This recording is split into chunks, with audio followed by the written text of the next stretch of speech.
Assalamualaikum warahmatullahi wabarakatuh. Yang terhormat Ibu Mega selaku pembimbing 1 penulisan karya tulis ilmiah studi literatur, dan Ibu Nanik selaku pembimbing 2 penulisan karya tulis ilmiah studi literatur, dan yang saya hormati Bapak Ibu dosen penguji sidang KTI studi literatur. Pertama-tama, marilah kita panjatkan puji syukur kehadirat Tuhan Yang Maha Esa karena atas kelimpahan rahmat-Nya dalam kondisi yang seperti ini kita semua masih bisa diberikan kesehatan tanpa suatu kurang apapun. Alhamdulillahirabbil alamin. Perkenalkan, nama saya Febrika Putri Kusuma, NIM 17011030. Di sini saya akan mempresentasikan penulisan karya tulis ilmiah saya dengan judul Teknik Pemeriksaan Radiografi Nasofaring dengan Indikasi Hipertrofi Adenoid.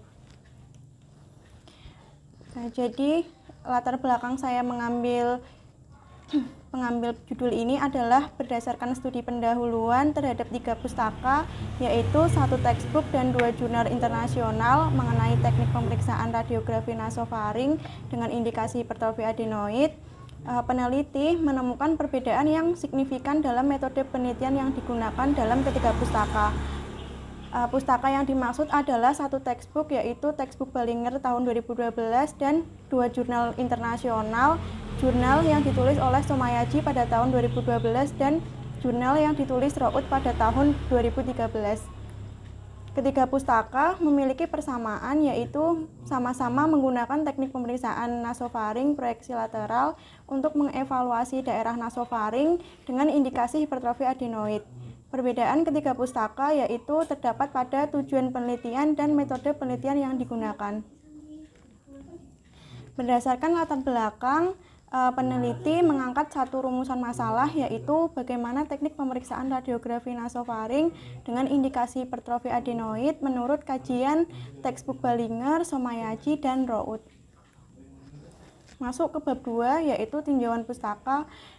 Terdapat nasofaring dan adenoid. Jadi nasofaring adalah bagian atas faring yang terletak di belakang hidung. Nasofaring berfungsi untuk melewatkan udara dari hidung menuju ke tenggorokan yang akhirnya ke paru-paru. Nasofaring memiliki orifisium tuba eustachius yang terletak pada dinding lateral. Jaringan adenoid juga seringkali ditemukan di sekitar orifisium tuba. Nah, adenoid atau tansila faringeal adalah jaringan limfoepitelial berbentuk triangular yang terletak pada dinding posterior nasofaring, termasuk dalam rangkaian cincin Waldeyer. Secara fisiologi, adenoid ini membesar pada anak usia 3 tahun dan kemudian akan mengecil dan menghilang sama sekali pada usia 14 tahun.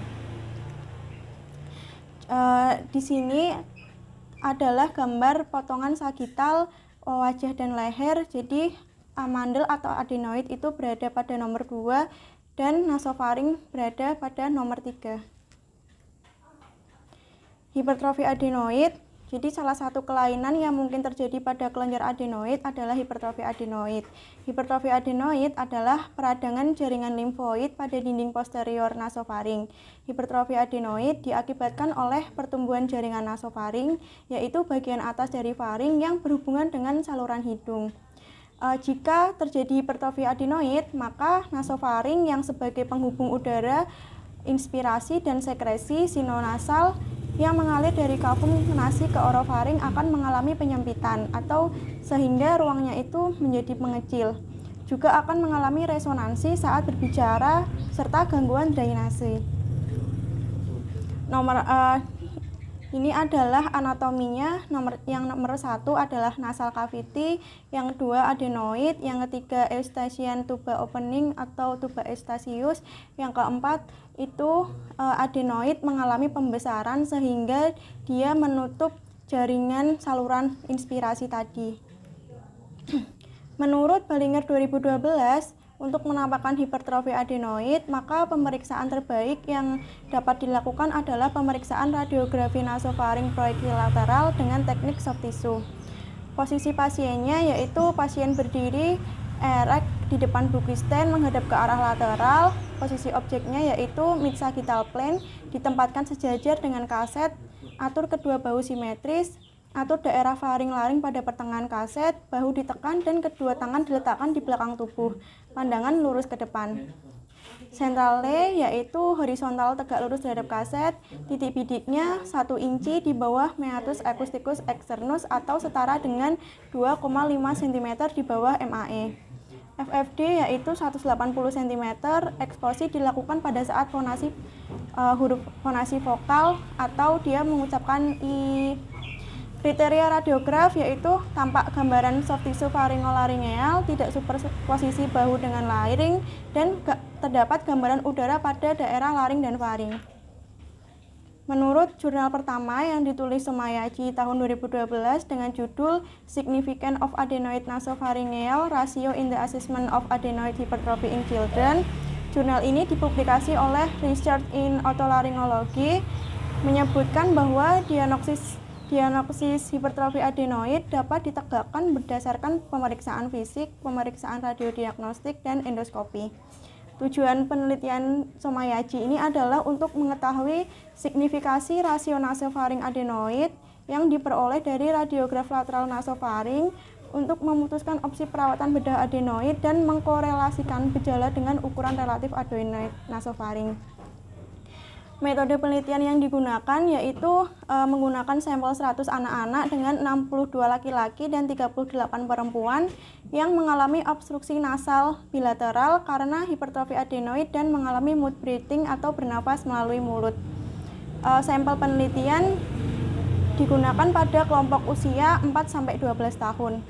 Penelitian ini menggunakan proyeksi nasofaring lateral dengan posisi pasien trulateral, sinar X dipusatkan ke meatus acousticus externus dan pasien diberi informasi untuk bernafas melalui hidung dengan oklusi gigi pada saat pengambilan eksposi. Faktor eksposi yang digunakan yaitu 70 kV dengan 0,6 second. Ukuran dan kedalaman nasofaring dapat dihitung menggunakan acuan titik dan garis pada radiograf lateral nasofaring, yaitu menggunakan skala pengukuran berdasarkan 3 garis yang diambil dari tulang belakang hidung. Sehingga kedalaman nasofaring dihitung menggunakan ANR. ANR adalah ukuran adenoid dibagi kedalaman nasofaring, yang artinya ukuran adenoid, kedalaman nasofaring, dan ANR terkomparasi pada umur yang berbeda. Hasil dari Somayachi 2012 yaitu semua ANR dianalisis secara statistik. Hasilnya pada kelompok usia 4-6 tahun adalah 0,75, 7-9 tahun 0,73, dan 10-12 tahun 0,60. Ukuran adenoid meningkat selama 7-9 tahun dan menurun selama 10-12 tahun. Terdapat signifikasi yang dapat meningkatkan kedalaman nasofaring seiring bertambahnya usia, yaitu dimulai dari umur 4-12 tahun. Terdapat perbedaan yang signifikan ANR antara kelompok umur 4-6 tahun dan 7-9 tahun dengan kelompok umur 10-12 tahun. Ukuran adenoid yang maksimal ditemukan pada anak-anak saat mengalami bernafas melalui mulut dan mendengkur. Jurnal kedua yang ditulis Rout pada tahun 2013 yaitu dengan judul Adenoid Hypertrophy in Adults. Jurnal ini dipublikasikan dari Indian J. Otolaryngology yang menyebutkan bahwa jaringan limfoid di bagian belakang hidung atau di dinding nasofaring posterior superior. Hipertrofi adenoid terjadi secara fisiologis pada anak-anak di antara usia 6-10 tahun, kemudian mengecil pada usia 16 tahun. Pembesaran adenoid jarang terjadi pada orang dewasa. Hipertrofi adenoid pada orang dewasa mungkin disebabkan oleh sistem kekebalan yang salah, terutama mereka yang memiliki virus HIV. Jadi penelitian ini menggunakan kelompok usia pasien dewasa lebih dari 16 tahun yang memiliki massa hipertrofi adenoid yang berada pada nasofaring. Tujuan penelitian Rout 2013 yaitu untuk mencoba mencari tahu penyebab dan gejala adenoid yang membesar pada orang dewasa.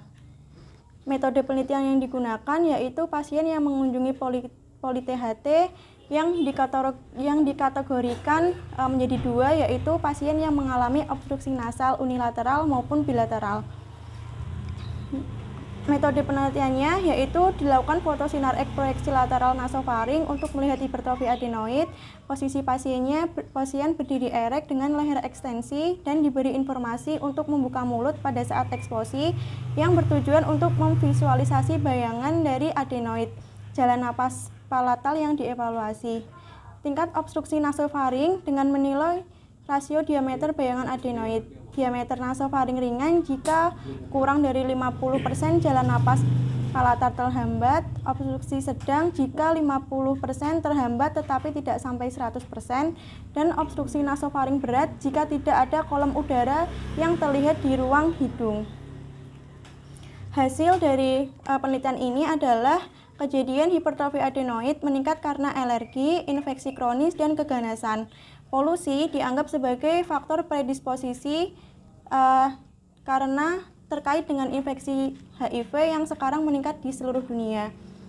Penelitian ini menunjukkan bahwa 21% dari obstruksi nasal orang dewasa terjadi karena hipertrofi adenoid.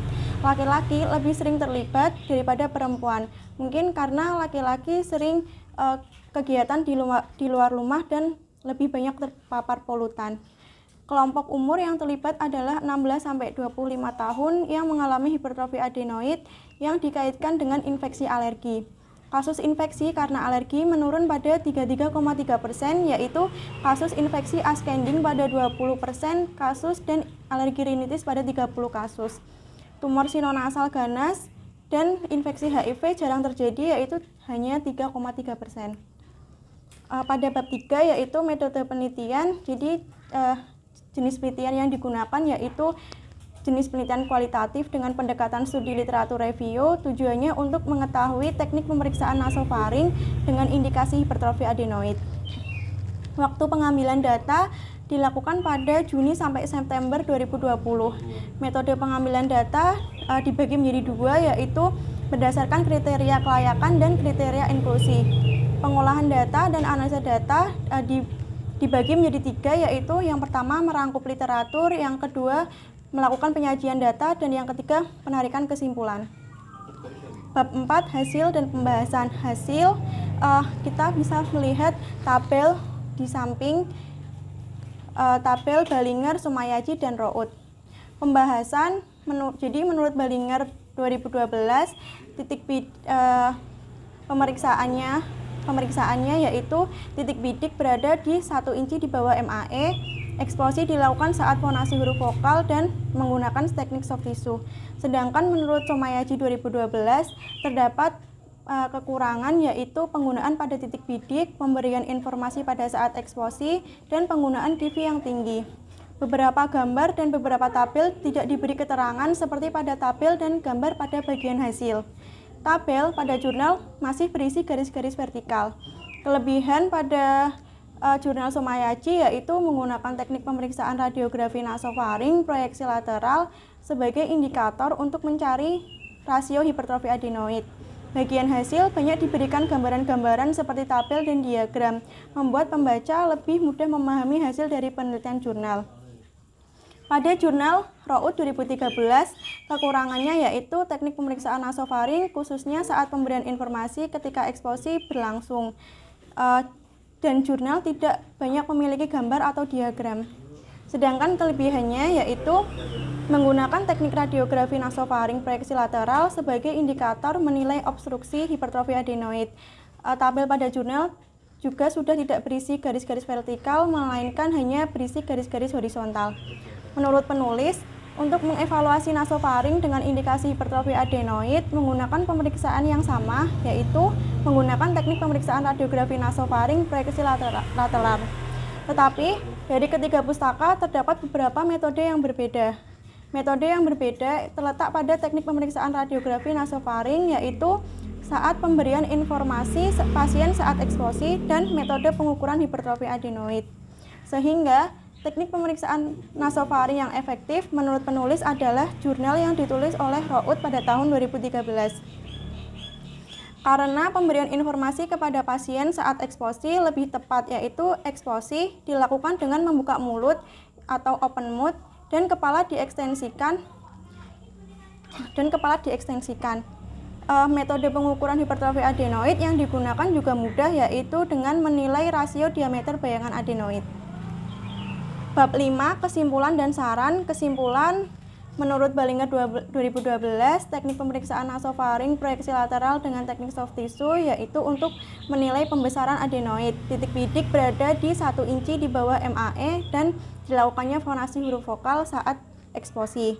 Menurut Somayaji 2012, teknik radiografi nasofaring proyeksi lateral untuk melihat hipertrofi adenoid yang dilihat dari rasio kedalaman nasofaring.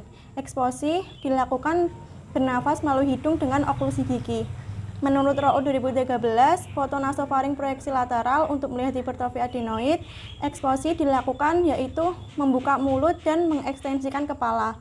Tingkat obstruksi nasofaring dengan menilai rasio diameter bayangan adenoid. Penulis mengevaluasi nasofaring dengan indikasi hipertrofi adenoid menggunakan pemeriksaan yang sama, yaitu menggunakan teknik pemeriksaan radiografi nasofaring proyeksi lateral. Tetapi dari ketiga pustaka terdapat beberapa metode yang berbeda, sehingga penulis menyimpulkan dengan membandingkan teori dan kedua jurnal, teknik pemeriksaan nasofaring yang efektif adalah jurnal yang ditulis Raoult pada tahun 2013.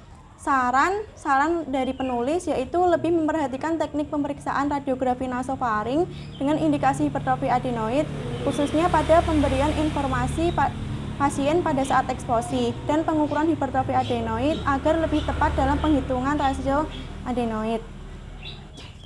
Terima kasih atas perhatiannya. Mohon maaf bila banyak kata-kata yang salah. Wassalamualaikum warahmatullahi wabarakatuh.